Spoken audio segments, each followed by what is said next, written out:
చేసుకోవడం సరైంది కాదు.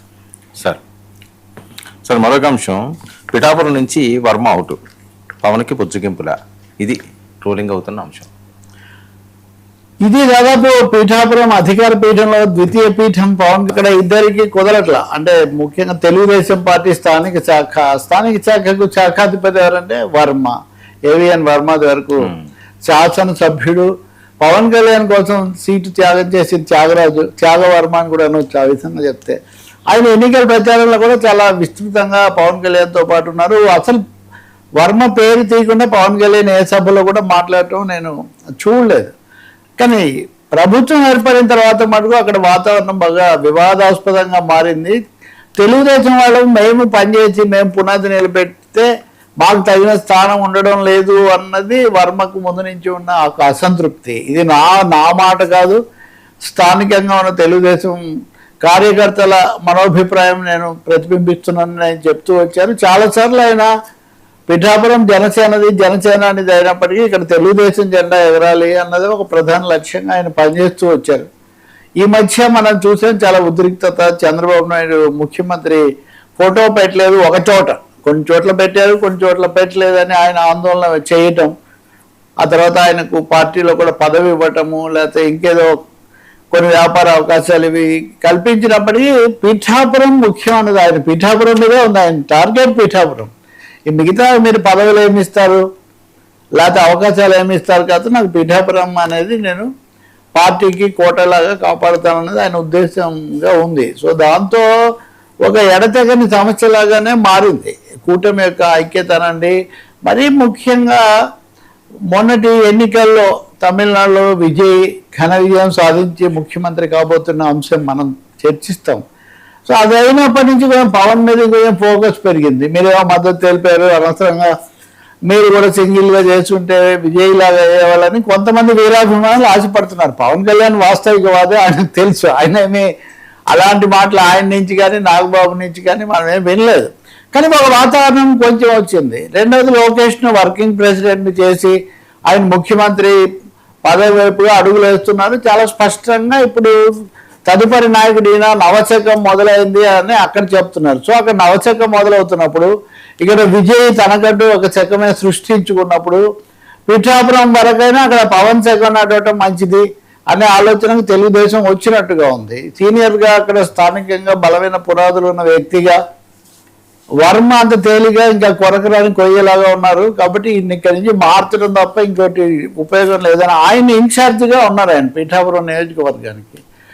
ఈయనేమో రాష్ట్రంలో జనసేనకు అధినేత, ఉప ముఖ్యమంత్రి. ఈయన స్థానం ఒకటైతే పిఠాపురం వరకు వర్మ ఇన్ఛార్జిగా ఉన్నందువల్ల తెలుగుదేశం పార్టీ యొక్క స్వభావాల్లో కొంచెం మార్పు కూడా వస్తుంది. అంటే వర్మ సెంట్రిక్గా తయారైంది. ఇప్పుడు బహుశా నేను అనుకుంటాం పవన్ కళ్యాణ్ సంతోషపెట్టడం అనే ఒక ముఖ్యమైన ఐక్యతను కాపాడడం అనండి. అలాగే పవన్ కళ్యాణ్కు లేదా జనసేనకు ఇబ్బంది లేకుండా చూడటం. ఎందుకంటే రేపు లోకేష్కు స్మూత్ ట్రాన్సిషన్ జరగాలన్నా, కూటమి ఐక్యత కొనసాగాలన్నా పిఠాపురం కేంద్రంగా ఉంటుంది. కాబట్టి జనసేనానికి పిఠాపురంలో ఒక నిరంతర వివాదం ఉండకూడదు అని ఒక విధంగా వర్మకు అనేకసార్లు చెప్పారు. అంటారు మొన్న ఈ పదవి స్వీకారం చేసినప్పుడు కూడా కొంత చంద్రబాబు చెప్పారు అని చెప్తారు.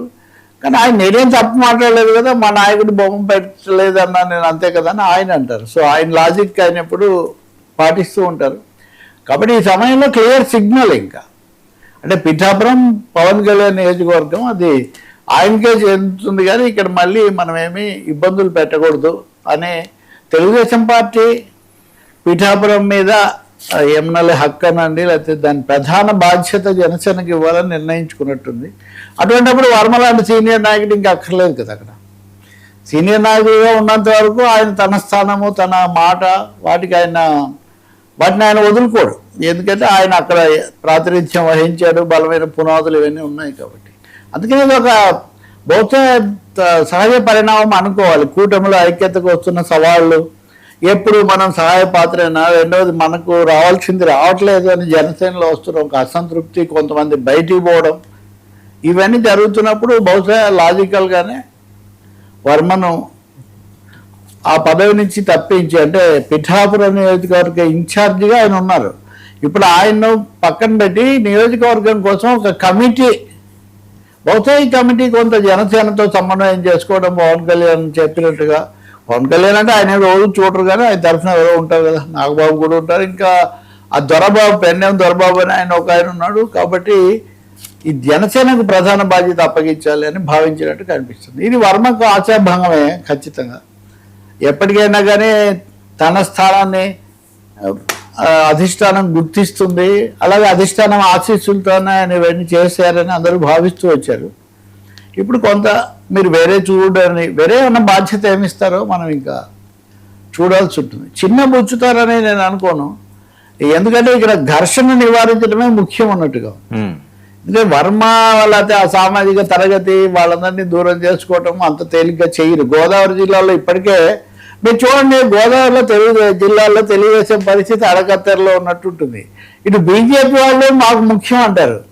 అది వరకు వాళ్ళు గెలిచిన కేంద్ర మంత్రులు పదవులు గోదావరి జిల్లాల నుంచే.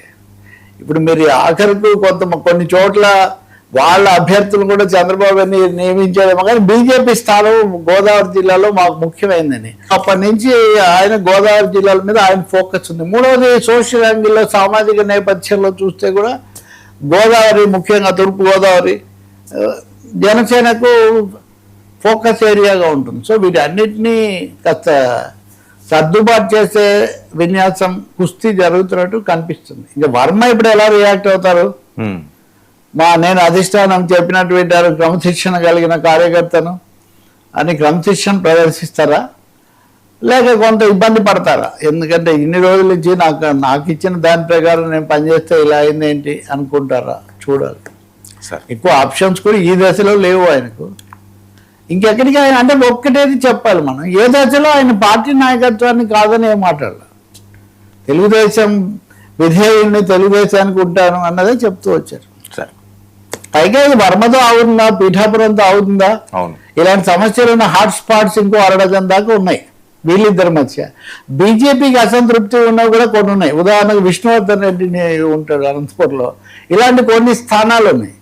కాబట్టి ఈ ఆపరేషన్ అడ్జస్ట్మెంట్ ఏదో వస్తుందేమో చూడాలి మనం. సరే.